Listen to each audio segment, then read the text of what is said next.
to Krista. Thank you so much for being with us.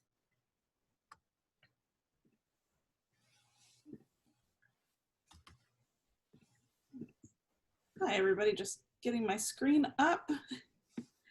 And I got to see a couple of those names in the chat pod, and I am actually familiar with quite a few people that are on the call. So thank you for joining us tonight. I'm excited to share some information. I'll start with just a little bit of information about myself, and then we'll get started. I'm Krista Olsen. Like they said, I'm the technical assistant, or one of two, for the Deaf-Blind Project for the state of South Carolina.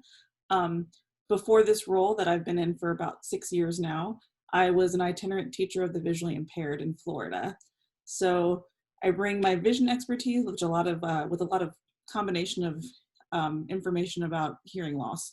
So I'm very, very thankful that you guys invited me to be here, and I'd love to get started.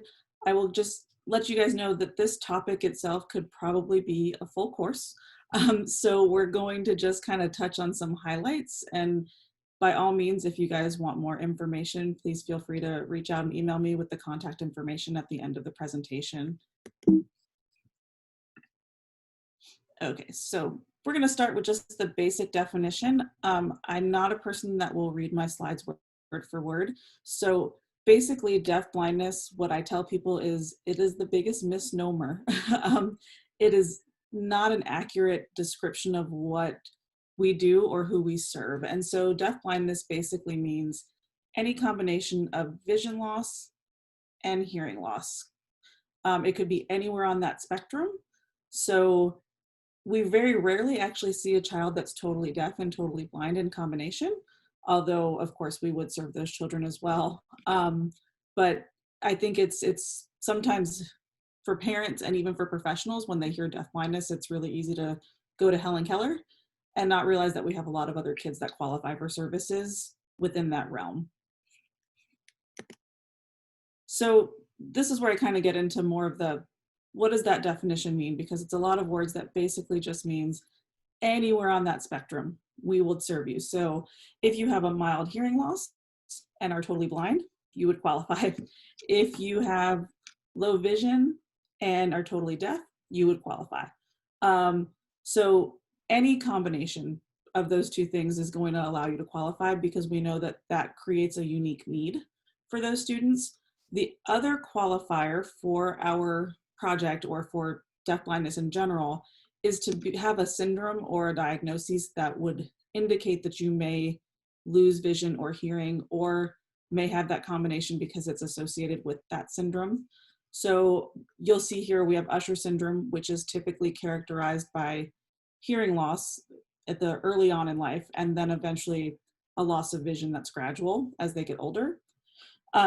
Charge syndrome is a syndrome that has a genetic marker now, but the actual charge used to stand for aspects of the syndrome. And so the hearing and vision part of that is a coloboma, which is a missing part of the eye typically. So in development, one piece of the eye did not develop. And usually a hearing loss of some sort, whether that be damage to the inner ear, smaller ears, there's a lot of different pieces of that spectrum as well. But the trick with charge syndrome is that sometimes the vision loss doesn't qualify for school services for vision. So people are hesitant to contact us, but because the syndrome is associated with deaf-blindness, any child with a diagnosis of charge would qualify for services from the Deaf-Blind Project. But the majority of people that we serve, like I said, have some level of vision and some level of hearing. So the next piece is just, what is the Deaf-Blind Project? And I won't go too deep into this, but we are funded by a federal grant. Every state has a Deaf-Blind Project. It's a 5-year cycle. It is a statewide program that is no cost to children or professionals who access us. And we serve children from birth to 21 or until they finish high school. And so, like I said, that grouping is fairly large. It doesn't have to be school-based. It could be a child that's homeschooled. It could be a child that's on hospital homebound. We don't have any parameters to the location of where we receive a referral or where we serve. We are in partnership with the South Carolina School for the Deaf and the Blind. We are housed there. We work with the University of South Carolina, and the Department of Education. And the last one on the bottom left is the National Center on Deaf-Blindness. If you are interested in getting any more information about what I'm talking about today, by all means, check out their website. If you just put it into a search bar, it'll come up. They have topics from A to Z that you can get more information on deaf-blindness. So I highly recommend checking out their site. The big part about what we do as a grant is one of the things that we're charged with is tracking the students who have dual sensory loss in the state of South Carolina. And we report that information to the federal government, and funding is allocated based on that and some of the need.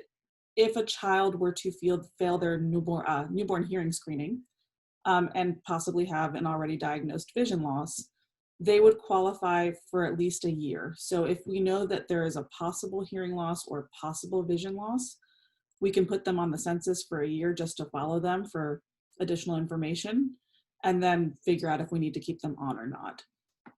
Anybody can refer. So parents, professionals, medical professionals, church members, if you know, whoever may think that if they know of our services, there's no limit to who can refer for us.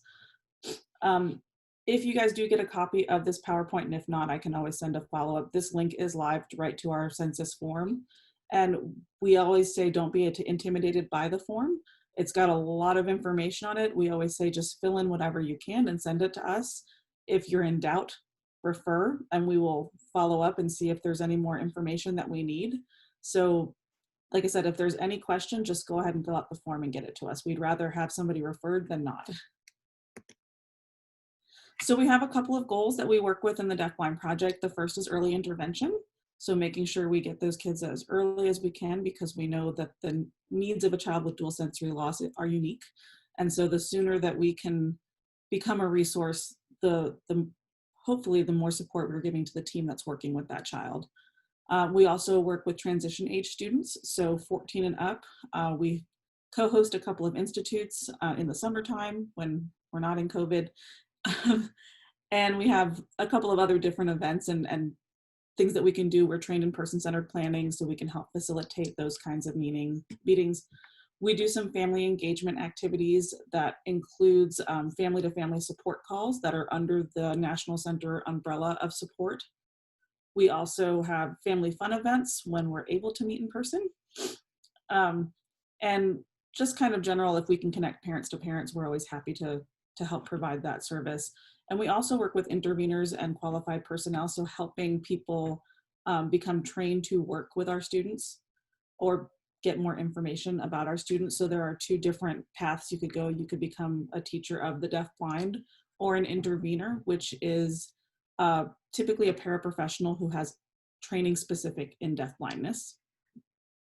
And then we'll also work with assessment, planning, and instruction. So oftentimes we'll be asked to come out to schools to observe and kind of just check out the environment, check out the way the materials are being presented, and see if there's anything that we can do to help support those needs.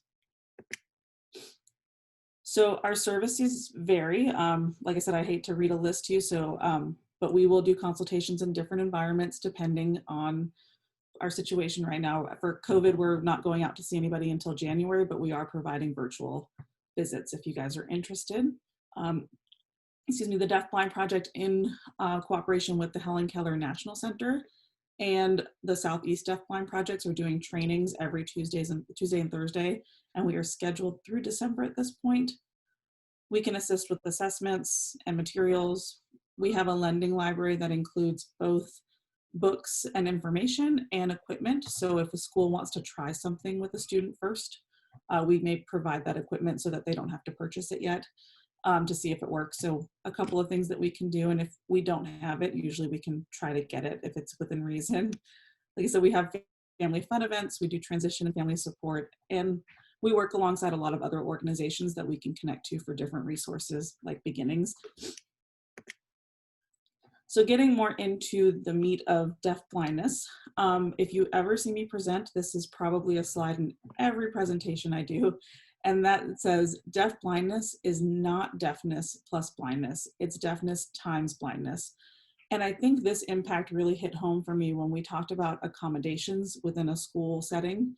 Often if a child is diagnosed with any kind of hearing loss, the accommodations tend to be visual.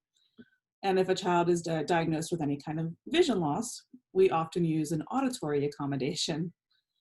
So when we look at deaf-blindness in combination, we know that visual accommodations are probably not going to work for somebody who has hearing loss if they also have vision loss. Same for the hearing loss component. And so we have to find a unique way to make sure that the world is accessible for that student. So it's just a little bit more unique and a little bit more tweaking when we look at those needs. There are some really important things to know about somebody who might have dual sensory loss, and that is every student may have a different degree of hearing and vision loss. So even if we have a diagnosis that's exactly the same, the way that it presents in a child can be completely different. A lot of our etiologies may include other areas of need. So there may be some motor need and physical impairment. There may be intellectual disabilities. That's definitely not a generalization. It just, some of those etiologies tend to be accompanied by those additional things. Some kids may have a milder form of a syndrome. Like when we talked about charge, we've seen the gamut of children who have charge syndrome, and the same with Usher syndrome. And then there are different factors that are going to influence the way that child functions. And so if they lost their vision later on, or if it's a degenerative condition, the way that we may make modifications may be different because they may have some visual and auditory memory versus somebody who was born with hearing and vision loss. We may look at that and approach it a little bit differently. And then we of course have etiologies that are degenerative, so that are going to change over time, that we're going to want to keep continuing to monitor so that we can change accommodations as needed. More than anything at all with dual sensory loss, it is a disability of access. It changes the way a child may access their environment, the way that they communicate, the materials that they might use in school or at home, and social situations. And we're going to get a little bit more into these things, but again, each of these topics could probably take a day or more. So we're just going to touch on a little bit. So different areas that we might consider when we're working with a child with dual sensory loss is that the assessment tools that are created for most school-age children are not normed, nor are they appropriate for children with dual sensory loss. So we have to look and kind of either modify assessments or try to find things that were designed for our kiddos. We're going to usually look at communication difficulties. As we talked about those accommodations being visual or auditory, we may need to find somewhere in between those for some of our kiddos. And for some of them, they may need a different type of communication system altogether. We look at isolation and limited social experience. So we know that if a child is not communicating in a typical way, or what is considered to be typical, other kids and other people might not know how to communicate with them. And so that becomes a very isolating experience where they're not getting as many chances to interact with other people. We have a saying in the world of vision that we talk about the magic spoon, or the magic things that happen. A lot of times it'll be dinner time and we'll sit a kid down, and if they have significant vision loss, we may stick their spoon in front of them and put it in their hand, and all those things appeared out of nowhere. And so often our kids end up being kind of passive through their day because everything happens for them and around them. And so we have a lot of trouble understanding routines because there's not a lot of control on the part of the individual who has deaf-blindness. So that's another component that we work very closely with a lot of our students. There may be difficulties in navigating the environment. And oftentimes our students have a lot of specialists, whether that be private or within the school system. Oftentimes at an IEP, we will know that there's probably 15 to 20 professionals sitting at the table. So that's another kind of thing that we usually have to work with, coordinating with all of those people that work with our students. So assessments, like I said before, are not normed for our children because if a child does qualify for vision services, they will have the typical vision assessment. So a functional vision assessment, a learning media assessment, and an expanded core curriculum assessment. And this is usually the information that a child misses incidentally because of vision loss. So those assessments are typically going to happen no matter what. But then when we look at the more detailed things like communication and some of those academic assessments, those are the ones that probably need a little bit more modifying. The assessments that I list below here are just some things that have been designed for children who are deafblind or meet those needs a little bit better. So the first one is the communication matrix. This is a free online tool. Again, this is one that you can throw into the Google search bar and it'll come up and give you tons of information. And it provides a really beautiful communication chart about the type of communication that child is using and maybe what the next steps will be. The Callier-Azusa scale is a really old assessment, but still gives some really good information. I believe you can download that one for free. The Home Talk is designed to work specifically with a family and kind of ask how things are going on in the home environment. That has been normed for children who are deafblind. The Infused Skills Assessment and the Sensory Learning Assessment come out of the vision area, but they look more at the sensory needs of a child, including smell, taste, touch, movement. So they kind of look at what a child is accessing and how they're enjoying their environment so that we can build educational systems around them. There is an observation tool that came out of the National Center that allows us to kind of evaluate the environment that a student is in. And then Texas came out with an informal functional hearing evaluation so that we can kind of see, a lot of times the information that we get about hearing is within a booth. So it's the perfect testing environment. And so the informal functioning hearing evaluation kind of looks at that hearing in a variety of settings and a variety of situations to see how the child is really accessing auditory information. So we spoke a little bit about communication, and I kind of kept this list in because I thought it was good to see the variety that is available for people. So the conventional communication is what we're used to seeing: speech, sign, print, braille. In some classes, we may see pictures and board maker symbols, and we may see communication devices. Oftentimes, we'll often see for our students who may have more significant needs, unconventional communication. So there may just be some pointing. There may be some very basic vocalization or eye gaze also, so following and making choices by looking at what you want to do.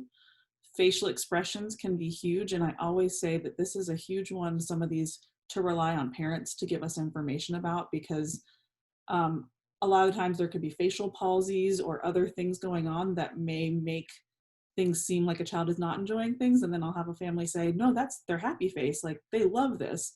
So it's a great communication tool and a great way to make sure that we're including our families to get to know this child, to make sure we provide accurate supports. Body movement might be one of them. I've tested smell before and watched a kid who had very limited movement move their body all the way into the smell. Very indicative of the fact that they were interested and wanted to know more and have had more access to that. And then we may see breathing changes for children with significant needs. So if they're really excited by something, we may see increased heart rate and a little bit of excitement, or we may see them completely still so that they can take things in and maybe the breathing slows down.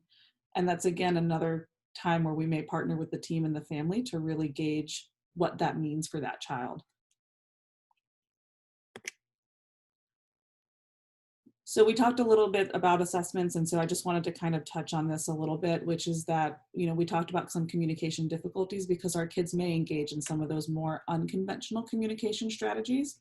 So we may see things varied from gesture all the way to our typical sign and speech. But we also need to note that some of our kids may have different receptive and expressive ways of communicating. And so we may have a kid that receptively is taking in information auditorily, but they may use a symbol system to express themselves. Or a child who uses sign language receptively, but may have some motor impairment that does not allow them to sign themselves, and so they may use a different system for expressing themselves again. So we may see a wide variety of tools, and we always say, give our students all the tools in the toolbox and let them kind of take the lead on what's working best for them, and we follow that.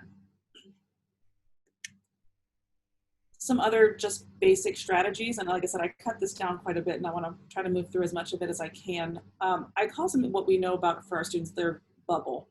So once we know information about hearing and vision, we may know that they need to see things presented on their left side because that's their better side. And we may know auditorily we need to be within 3 feet. So that might be their bubble. Left and 3 feet away might be where they see and hear you best, or access your information best, or even if it's accessing sign language. But it's also really important, besides knowing that communication needs to happen within their bubble, that that bubble can change depending on lots of things. So I always give the example for our students who might not have great night vision. If they're in a dim restaurant, we may be using some more tactile strategies because they can't visually access that environment anymore. If that restaurant is loud and they're using hearing aids and they can't filter out that noise a little bit, they may rely a little bit more on sign language instead of auditory information. So again, it's one of those things where let's give them as many tools as we can, because we know that different situations are going to change those things. We may see that they have a surgery that may help them access information better, or it may make things a little worse for a little while. So we need to be able to adapt accordingly. I always tell people a conversation with a child with dual sensory loss may look different than what is expected. Some children converse back and forth, very typical. Others, we may need to kind of change the way that we view a conversation. And so conversation could be that they're really into an object and you help them explore it. And you kind of take turns and you maybe lead their hand and you show them how to engage with it. It may be talking about what's coming up or things that have happened. You may also just share movement. And so I reference Jan van Dijk in this bottom piece, and he talks about building trust in order to communicate efficiently with our students. And one of the things that he really talked about was coactive movement. So maybe you have a child that rocks and everybody says they don't really communicate, but that rocking is definitely filling a sensory need. So what Jan van Dijk said is sit down with the child and rock with them. Do it together, because then they'll notice that you're entering into their world and are going to be more likely to communicate with you. And there's so much you can do with just that body movement. You can stop and see if they want you to do more, and see if they maybe push into you or tap into you, and see if there's any cues that they're using that most people might not consider communication, but for them it is. And we can work with that to develop it into something much greater. Other strategies that I always say is oftentimes when we talk about picture symbols and object symbols, we often think a child may hand you an object because they're trying to request it, or they're rejecting it or pushing it away. And I love to tell people to just kind of change that setting in your brain to the yes or no question to maybe they're trying to talk about it. I have a student whose mom used an object calendar system with him, so real objects to represent parts of his day. And he would come in and bring her the items in the morning after he had eaten breakfast with dad and done all kinds of things with him. And she thought he was asking to do all of those things again, when really he just wanted to talk to her about the fact that he had done them. So he wanted to have a conversation. So it's just a nice way to change that thought process to maybe it's not just I want this, but maybe it's, hey, this happened to me today and I want to tell you about it. Making sure that our children have the chance to participate in all activities as much as they can is another big strategy. So even if we have some limited motor skills, we still want to make sure that we're getting their hands in things, or that we're getting them to vocalize or use some kind of communication to indicate that they're participating. We never want to do things for and around a student. We want them to be as much a part of things as possible. On the bottom pictures here, this kind of goes along with the calendar system ideas, and this is just setting timers to help with expectations for a student so that they have a little bit more control over their day. And I see I'm running short on time, so I'm gonna try to move through these.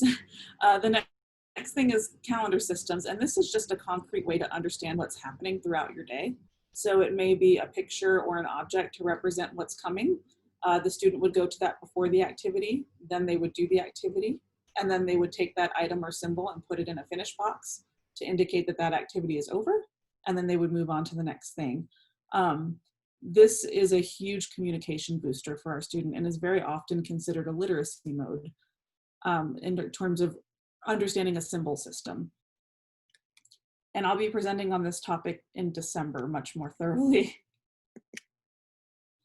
Another strategy that I always want to just throw out there is hand under hand. Often professionals put their hands on top of a student's hand and manipulate them through activities. For our students with dual sensory loss, oftentimes their hands are the thing that they can control the most. So when we put our hands on top of theirs, we're taking away that level of control. So what we'll often recommend is that you ride your hand under the student's hand, and then you can place your hand on whatever it is that you want them to do. You can model what that feels like. So if it's like taking a jar top off and they've never done that, they can feel what that motion feels like. And then you can slowly back your hand out. If you need a little control, you can hook a thumb, but we want to make sure that the child has the ability to pull away if they want to, that they get control over that. And these are great tactile precursor activities, things that they can do so they can get comfortable with using their hands, but in a non-threatening way. And this is just a quick tool for literacy when we're talking about communication for students that might need that extra support. These are experience books, and these are books that you can build with the child when you do something maybe as a field trip or out in the community. If you go for a hike, you can collect real objects. The child should be a part of creating the book, or you can take pictures if they access pictures. And it can be very interactive, but it's also a literacy mode that they can share with other people. If they do an activity at school, they can bring it home and share it with mom and dad, and vice versa. So just a way to kind of continue to build literacy skills in a way that's meaningful for the child. These are some things that we may consider in terms of the environment when we're looking at it. I'm not going to read through the list, but just basically knowing that we might look at lighting, the way a room is laid out, how the sound is kind of filtering through the room, so that we can kind of help them be in a position where they can access information the best. These are just additional resources that you may be able to find more information. Again, if this PowerPoint is shared, these are all live links. If not, you should be able to Google any one of these terms and find additional resources. All of them are wonderful. And I know I'm 2 minutes over. Does anybody have any questions?